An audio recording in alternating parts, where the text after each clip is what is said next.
আমার মেয়ে স্কুলে রুটি বা পরোটা কোনোটাই নিয়ে যেতে চায় না, এবং সেই জন্য যেটা করেছি, গতকাল রাতে কিছুটা পরিমাণ গাজর গ্রেট করে তার সাথে লবণ এবং আটা দিয়ে মেখে রেখেছিলাম, এবং তার সাথেই পনির কিছুটা লবণ এবং গোলমরিচ দিয়ে মেখে রেখেছিলাম ফ্রিজে, এবং সকালবেলা সেটা বের করে পনিরটা দিয়ে এই পরোটাটা বানিয়ে দিয়েছি। পনিরের পুরটা ভেতরে দিয়েছি এবং যেমন করে আলুর পরোটা বানাই তেমনভাবে এটা বানিয়ে দিয়েছি, এবং তার ভেতর দিয়ে দিলাম কিছুটা পরিমাণ টমেটো সস দিয়ে এটাকে রোল করে দিলাম। এইভাবেই খেয়ে নিতে পারবে। আর তার সাথে দিলাম বাড়িতে বানানো একটা চকলেট কেক, এবং তার সাথে দিয়ে দিচ্ছি 4 টুকরো আপেল।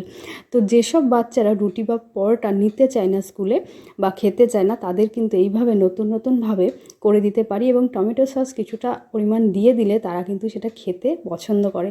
বিশেষ করে আমার মেয়ে খুবই পছন্দ করে, তো সেই জন্য কিছুটা পরিমাণ টমেটো সস এর ভেতর দিয়ে দিলাম। তো কেমন লাগলো আজকের শুক্রবারের লাঞ্চ বক্সের আইডিয়াটা অবশ্যই জানাবেন কমেন্টের মাধ্যমে। ধন্যবাদ ভিডিওটি দেখার জন্য।